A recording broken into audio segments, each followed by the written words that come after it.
Muito boa tarde, desculpe o atraso. Hoje tivemos algumas distrações de última hora aqui que acabaram me tirando do horário. Mas eu resolvi fazer assim mesmo. Muitas pessoas ainda podem ver e a gente mantém a nossa disciplina, o nosso contato. Continuando nossos estudos sobre reencarnação com Allan Kardec em O Livro dos Espíritos. Atendendo a um grande chamamento que a vida nos traz. A grande mudança não está onde a temos buscado.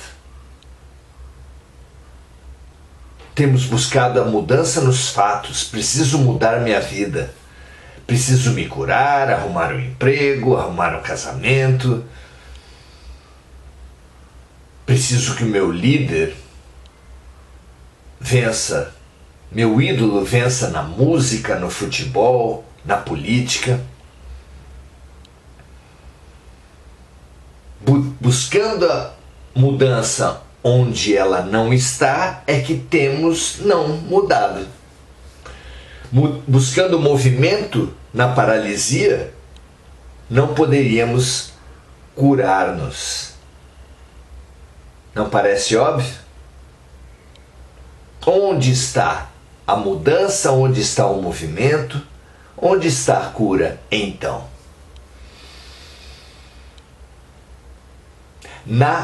Não na mudança dos fatos, mas na mudança da forma com a qual enxergamos, enfrentamos os fatos. Todos os dias há pessoas que se separam, algumas se deprimem, outras fazem festas. Todos os dias, pessoas ficam desempregadas. Algumas iniciam seus negócios. Outras se iniciam na bebida. Onde estão os problemas? Onde está a solução? Não nos fatos, e sim na forma como nós enxergamos e vivemos os fatos. E para isso, para expandir essa visão tão estreita, tão aprisionada à matéria, tão aprisionada a esse tempo do berço ao túmulo no qual supomos estar a vida, uma chave fundamental é a reencarnação. A vida é maior que os 80 anos de nossas vidas. A vida vai para além do berço, para além do túmulo. Por isso é tão importante expandirmos nossa visão com a reencarnação. Através dessa amplitude de visão, finalmente avançando para termos olhos de ver e ouvidos de ouvir, não é possível conceber um Deus bom e justo com tanta injustiça aparente na Terra.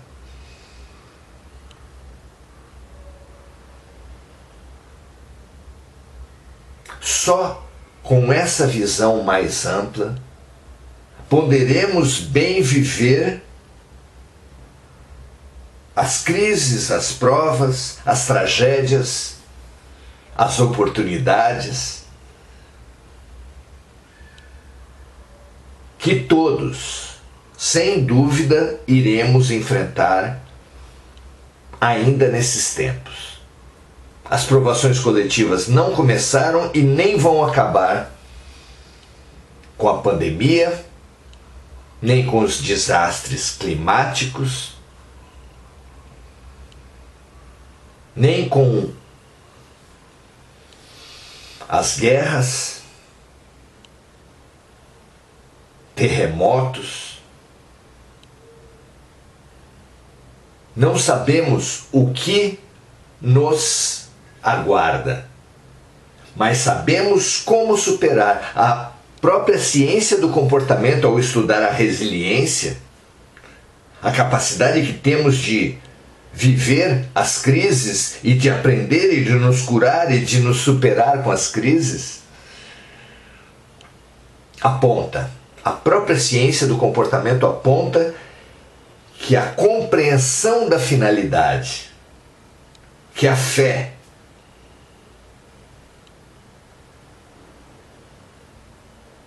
nos franqueiam uma resistência, uma lucidez, uma persistência únicas.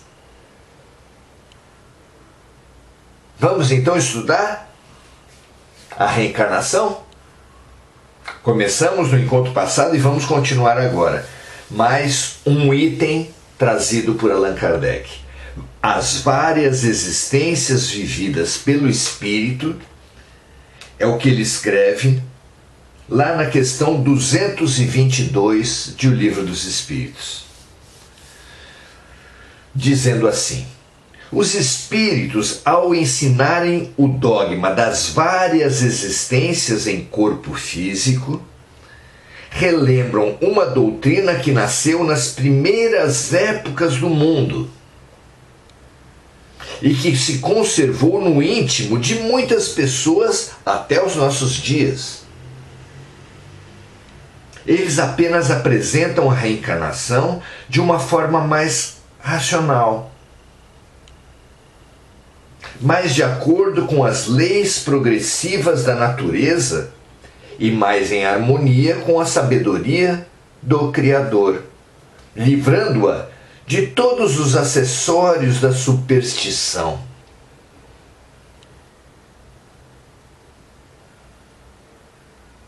Todos sabem que lá onde tanto se consolidou a doutrina das vidas sucessivas, apresentada como lei do karma na Índia,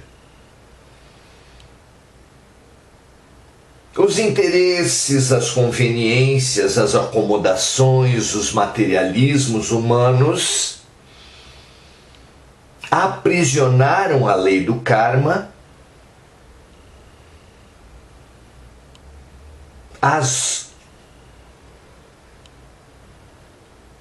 aos estamentos, às classes, às castas.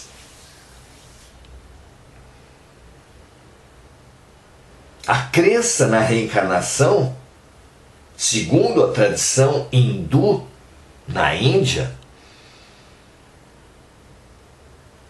se dá da seguinte forma: existem grupos sociais fechados e cada um só reencarna dentro dos grupos sociais fechados. O Brahmane, que é a elite daquela sociedade, é concebida também como a elite espiritual. Não é conveniente que os ricos sejam os mais elevados? Na Europa não se falava que os nobres tinham sangue azul? Por toda parte, a conveniência, o materialismo, o interesse, o orgulho, não é? E assim na Europa como na Índia, os ricos não podiam se relacionar com os pobres. Supondo a tradição na Índia que se os pobres sofrem tanto é porque estão pagando os seus erros. E se a vida, se Deus lhes trouxe sofrimentos, quem somos nós para querer diminuí-los, suprimi-los ou mesmo atenuá-los? Não podemos ser contra Deus. Então, precisamos deixar os pobres sofrerem. Não só não podemos ter amizades, casar, mas não podemos nem mesmo ajudar os pobres. Restando-nos apenas deixá-los sofrer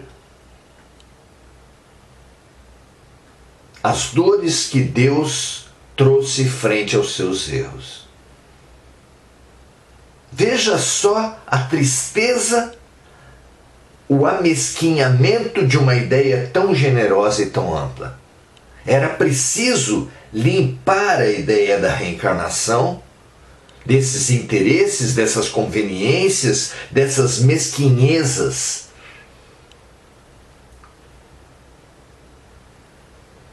Com as quais ela foi revestida. Por isso é que Kardec afirma aqui, vamos repetir, que os espíritos apenas apresentam a reencarnação de uma forma mais racional, mais de acordo com as leis progressivas da natureza e mais em harmonia com a sabedoria do Criador, livrando-a de todos os acessórios da superstição. E acrescentamos nós, da conveniência. E continua Kardec, uma circunstância digna de nota é que não foi apenas neste livro que os espíritos ensinaram a reencarnação nesses últimos tempos. Antes da publicação de O Livro dos Espíritos, numerosas comunicações semelhantes foram obtidas em diversos países e depois se multiplicaram de forma extraordinária. Talvez fosse o caso de se examinar porque nem todos os espíritos parecem estar de acordo sobre essa questão. É o que faremos mais adiante. Vamos examinar a questão sob outro ponto de vista, deixando de lado, por enquanto, a intervenção dos espíritos. Imaginemos que a teoria das várias existências nada tenha a ver com eles e que jamais se tenha cogitado a existência dos espíritos. Coloquemo-nos momentaneamente numa posição neutra, admitindo o mesmo grau de probabilidade para a teoria das várias existências vividas pelo espírito em corpo físico e para a teoria da existência única. Vejamos para que lado nos levam a razão e o nosso próprio interesse. É esse estudo que Kardec nos convida a fazer numa comparação entre a teoria das vidas sucessivas e a teoria da existência única.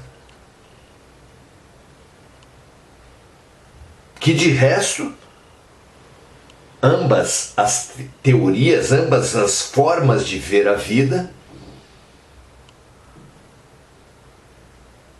nos vêm disputando, seduzindo, mas que, para longe das conveniências institucionais, precisamos raciocinar, cada um por si mesmo. Quem fizer isso não poderá aceitar um Deus bom e justo diante de um lado das doenças congênitas, das tragédias sociais, das tragédias intrafamiliares com tanto abuso, tanta violência,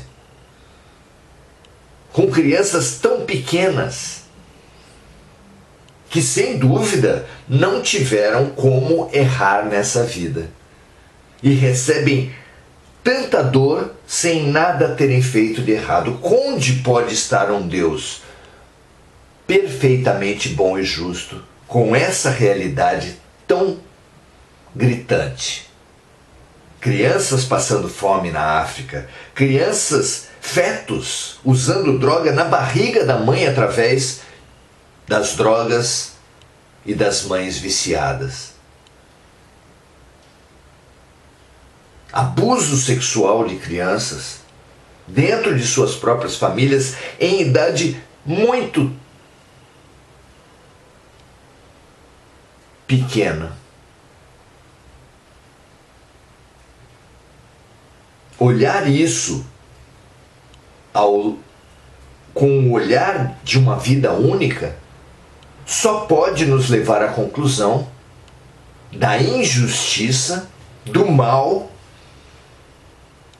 e só pode boicotar, minar, exterminar com qualquer ideia de perfeição, de bondade, de amor de Deus. Precisamos todos observar a vida, olhar a vida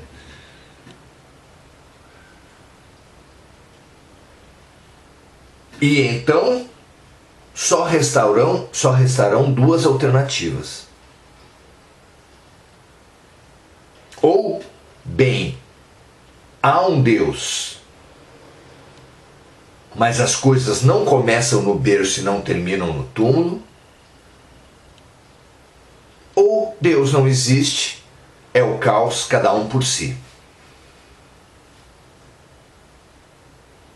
Absurdo acreditar ao mesmo tempo num Deus onipotente, perfeitamente bom e justo, e no mal, na injustiça. Não há como conviver as duas ideias.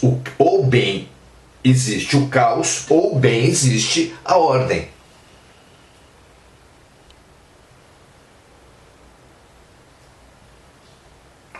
Acreditar em Deus e no caos ao mesmo tempo mina a ideia de Deus, mina a nossa fé. Só pode conduzir ao fanatismo ou ao ateísmo. Não parece assim? Claro.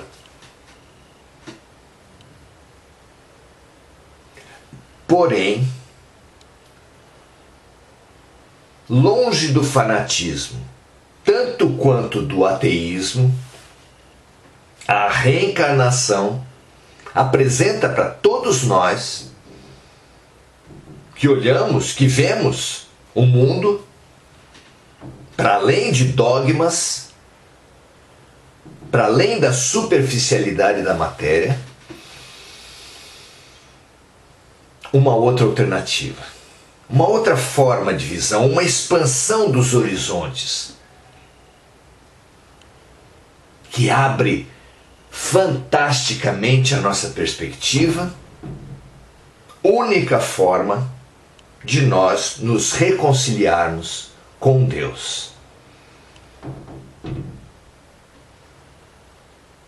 Esse é o convite que a vida vem nos fazendo há muito tempo.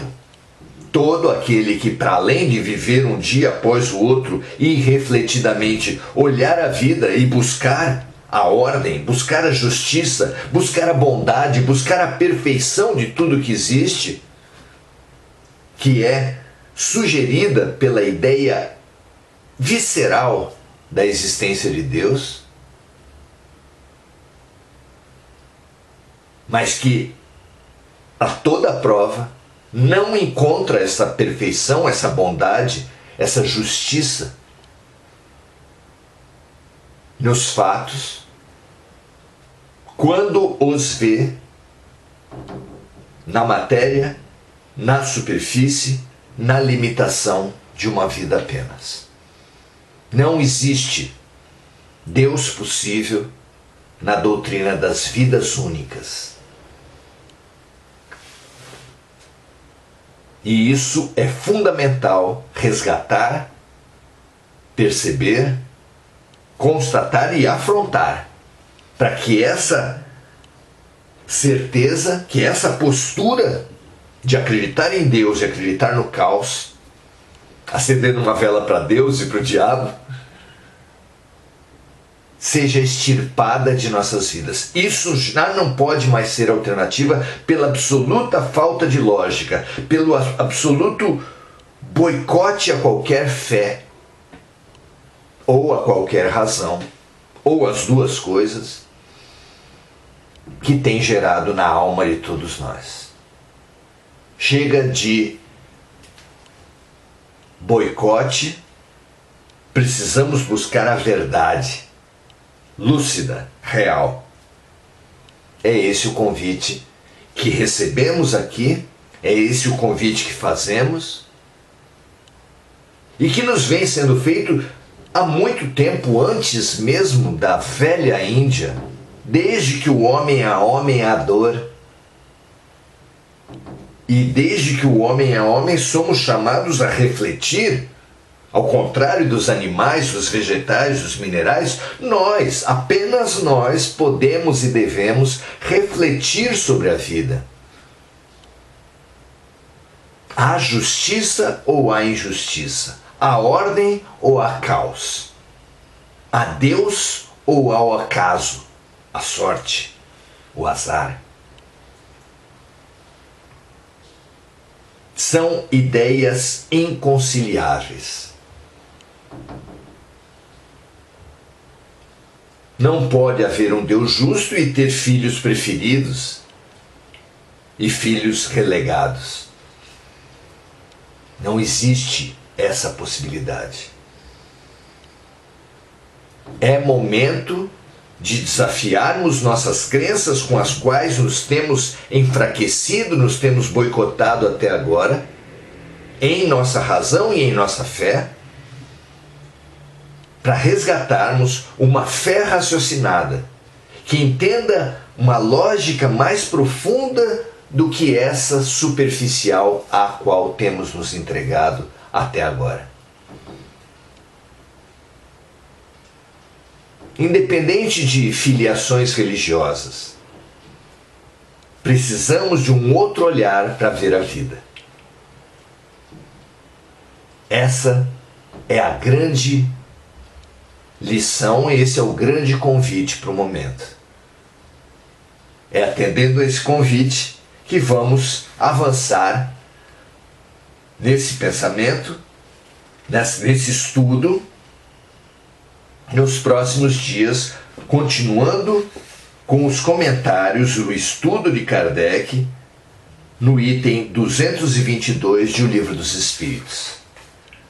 É com muito prazer que temos feito isso e continuaremos a fazer, junto com você, estudando nos próximos encontros, amanhã, às 18 horas,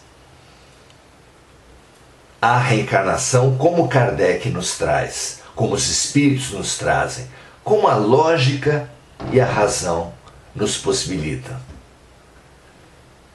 Muito felizes que esse convite nos seja caro e que nós possamos compartilhá-lo, expandi-lo, transbordá-lo por toda parte.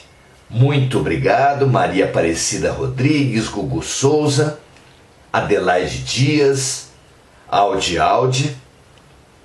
Muito bom estarmos juntos nesses estudos. Neide Lopes, Maria José Sobral. Esse é o convite para o qual nos encontraremos amanhã e já convidando também para o nosso curso de domingo do Sermão do Monte, às 5h30, aqui. Continuaremos o nosso estudo desse que é o coração do Evangelho. Um prazer enorme estar aqui. Muito obrigado pela paciência, pela persistência. E amanhã estaremos juntos novamente. Um grande abraço, até amanhã.